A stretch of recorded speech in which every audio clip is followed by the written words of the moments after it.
Good morning મિત્રો.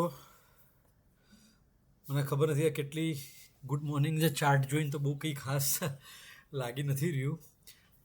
ચાર્ટમાં તમે જોઈ શકો છો એમ ગઈકાલના દિવસ બહુ જ પેનિકવાળો હતો. ઇન્ડેક્સે આશરે 1.5% જેટલું બેરિશ મૂવ આપણને બતાવ્યું છે અને આપણે જે એક આ મૂવ જે આ એક ઝોન આપણે વિચાર્યું હતું કે કદાચ અહીંયાથી માર્કેટ સપોર્ટ લઈ શકે એવું લાગે છે, પણ એ ઝોનને પણ માર્કેટે રિસ્પેક્ટ નથી આપ્યો અને એ ઝોનની પણ અત્યારે નીચે આવી ગયું છે માર્કેટ. હવે નેક્સ્ટ હવે તો આમ જોઈએ તો આ બધી ખાલી વાતો છે કે ક્યાંય નટકશે. હવે તો જોવાનું છે કે ક્યાંય જેન્યુઅલી અટકે છે, પણ આ એક એવા બે લેવલ્સ લાગી રહ્યા છે જ્યાં કંઈક કોઈ પ્રકારનું બાઇંગ શક્ય છે, કારણ કે આટલા બધા દિવસનું સેલિંગ હોયા પછી યુઝ્યુઅલી માર્કેટ એક બાઉન્સ આપે અને પછી કન્સોલિડેટ થાય. આ યુઝ્યુઅલી માર્કેટમાં થતું હોય છે. આ વખતે શું થશે એ તો હવે ટાઈમ જ આપણને કહેશે, પણ આ નિફ્ટીનો ડેલી ચાર્ટ જોઈને અત્યારે લાગે છે કે મારો પર્સનલ વ્યૂ એવો છે કે અહીંયાથી મે બી 2500નો સ્ટોપ લોસ સાથે એક ઉપર જવાની શક્યતા વધારે લાગે છે નીચે જવા કરતાં. રિસ્ક ટુ રિવોર્ડની જો કન્સેપ્ટની વાત કરીએ કે આપણે નીચે જવાની જગ્યા વર્સિસ ઉપર જવાની જગ્યા, તો હવે ફાયદો આપણને ખબર તો કોઈ દિવસ પડવાની જ નથી કે માર્કેટ ઉપર જવાનું છે નીચો, પણ આપણને ફાયદો અત્યારે લોંગ ટ્રેડની જો કોઈ ઓપોર્ચ્યુનિટી દેખાય તો એ કરવામાં મારા ખ્યાલથી વધારે રહેશે. એક એનો રસ્તો એ છે કે આપણે જો લોઅર ટાઈમ ફ્રેમ 30 મિનિટની કે 1 કલાકની ટાઈમ ફ્રેમમાં આ જે ઝોન્સ આપણે ડ્રો કર્યા એ ઝોનમાં આપણે કોઈ પણ પ્રકારની બુલિશ એક્ટિવિટી, બુલિશ કેન્ડલ કાં તો બ્રેકઆઉટ કોઈ રીતનું જોવા મળે તો એ આપણે આગલા સ્વિંગ લોના સ્ટોપ લોસ સાથે કરી શકીએ. જો તમને આ બધી જે હું વાતો કહી રહ્યો છું એ ના સમજણ પડતી હોય, અઘરી લાગતી હોય તો ડોન્ટ વરી, આગળના ચાલતા વેબિનારોમાં, વિડીયોઝમાં હું દરેક મુદ્દો કવર કરવાનો પૂરેપૂરો પ્રયત્ન કરીશ. આની સાથે જોઈએ કે કયા સેક્ટર્સ છે જ્યાં આટલી બધી જેના લીધે માર્કેટનું આવું પરફોર્મન્સ રહ્યું. એમાં મેં અહીંયા સેક્ટર્સને મેં શોર્ટ કર્યા છે. સૌથી વધારે જેણે નેગેટિવ આપ્યું ગઈકાલે થઈ રિટર્ન જનરેટ કર્યું હોય તો એમાં સૌથી પહેલું રિયાલિટી સેક્ટર છે, જેમાં તમે આ બહુ જ મોટા ટાઈમ ફ્રેમનો વીકલી ચાર્ટ છે. Let's just do monthly chart. જો મંથલી ચાર્ટ જોવા જઈએ તો આપણે અહીંયા હાઈ આશરે જૂન 24માં 11.53નો મારે, તો ત્યાંથી જઈને આપણે જો પર્સન્ટેજ ટર્મ્સમાં જોઈએ તો આશરે આપણે 30% આપણા એ હાઈના લેવલથી અત્યારે આપણે ડાઉન છીએ. નિફ્ટી ડ્યુરેબલ્સ છે, નિફ્ટી મિડ કેપ ઇન્ડેક્સ છે, ઓટો સેક્ટર જે અત્યાર સુધી ઇટ વોઝ પરફોર્મિંગ વેલ. ગઈકાલે આઈ થિંક એણે પણ ઓટો સેક્ટરે પણ ગઈકાલે છેલ્લા એકચ્યુઅલી કેટલા સમયથી ઓટો સેક્ટર પણ જે સારું ચાલી રહ્યું હતું, બુલિશ ચાલી રહ્યું હતું, ને એને માટે પણ એક આ સપોર્ટનો એરિયા હતો જેને પણ નથી રિસ્પેક્ટ રાખ્યો અને અત્યારે એ લેવલને પણ બ્રીચ કરી ચૂક્યું છે. એટલે આમાં પણ અત્યારે એટલે કોઈ સેક્ટર આમ જોઈએ તો કોઈ સેક્ટર બાકી રહ્યું નથી. આઈ થિંક સૌથી પોઝિટિવ જે છે એ આ બેન્કિંગ સેક્ટર છે, જેનો ચાર્ટ આપણે સપોઝ મંથલી ચાર્ટ જોવા જઈએ તો એ પણ ઇટ્સ લુકિંગ મચ બેટર. બીજા બધા કોઈ પણ સેક્ટરને નિફ્ટી કરતાં પણ સૌથી સારો લાગી રહ્યો ચાર્ટ છે.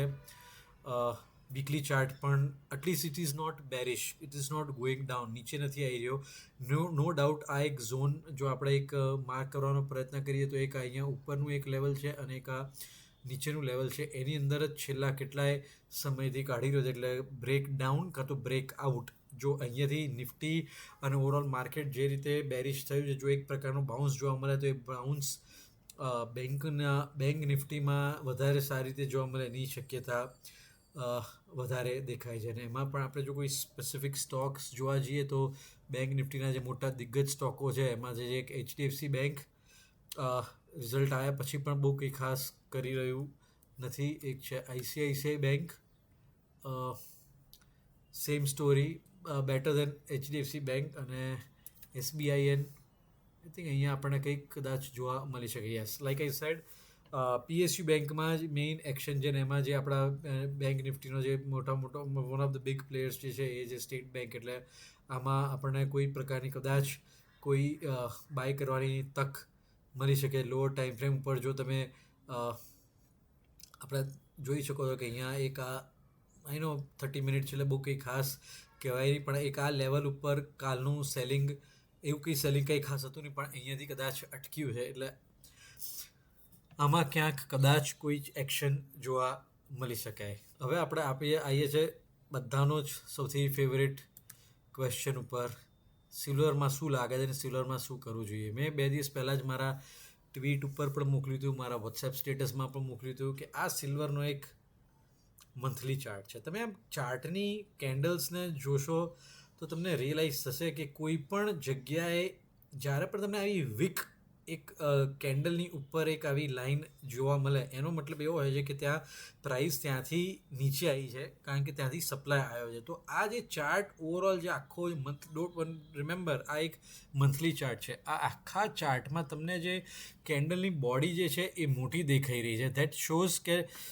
જે કંઈ પણ છે પ્રવૃત્તિ, ડિમાન્ડ કે સપ્લાય બંને બહુ જ સ્ટ્રોંગ છે. નંબર 1. નંબર 2, તમને ક્યાંય પણ વિક્સ એક્સેપ્ટ અહીંયા એક આ ઓક્ટોબર 25માં જ્યારથી આ રેલી ચાલુ થઈ છે ને એક આ ડિસેમ્બરમાં થોડી ઘણી પણ આ એક વીક જોવા મળી છે જે એક સપ્લાય કે છે. તો આટલા આખા સમયમાં, આટલા 6 મહિના 7 મહિનામાં સપ્લાય વગર કોન્સ્ટન્ટ ડિમાન્ડથી આ ઇન્સ્ટ્રુમેન્ટ વધી રહ્યું છે. આપણે કારણોમાં પડવું નથી. કારણો આપણું તો એક જ માનવું છે કે ભાવ ભગવાન છે. કારણ ગમે તે હોય, ચાર્ટ શું કહે છે એ વધારે ઇમ્પોર્ટન્ટ છે. આ વીકલી ચાર્ટમાં તમે જોઈ શકો છો કે જ્યારથી પણ આ રેલી અપ્રોક્સિમેટલી મે 25થી જૂનથી ચાલુ થઈ છે 1,01,000થી લઈને અત્યારે ઓલમોસ્ટ વી આર એટ 2,30,000. એટલે આ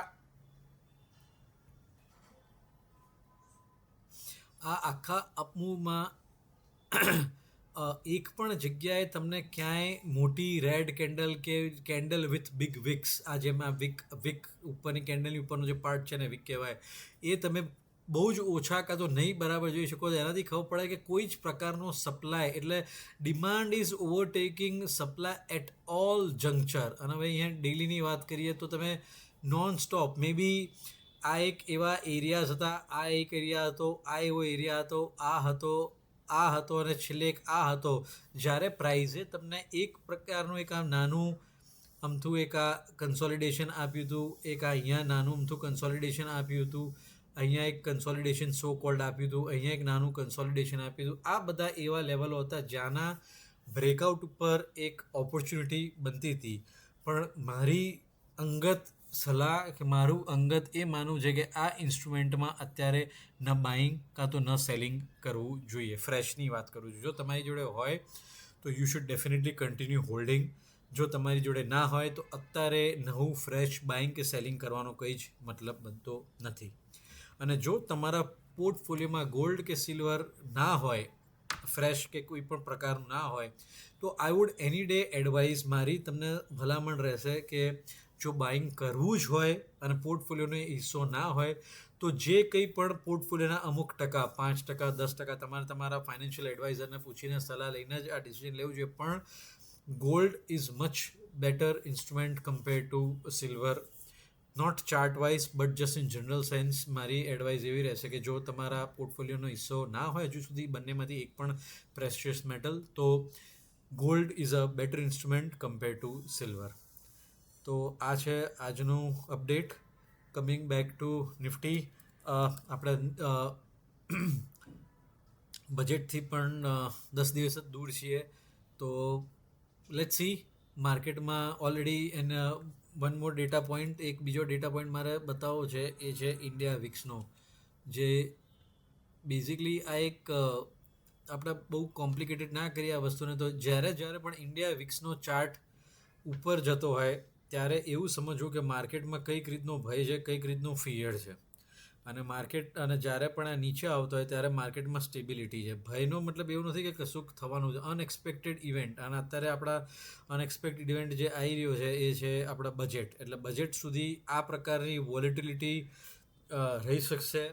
એટલીસ્ટ એ વિક્સ એવું આ દર્શાવે. તમે જોઈ શકો વિક્સનું લેવલ આપણે યર એન્ડમાં કાં તો યર બિગિનિંગમાં 9-10ની આસપાસ હતું, એમાંથી આપણે સીધા અત્યારે 12 ઉપર આવી ગયા છે. એટલે ટકાવારીમાં આપણે જોવા જઈએ તો ઇટ્સ અ મૂવ ઓફ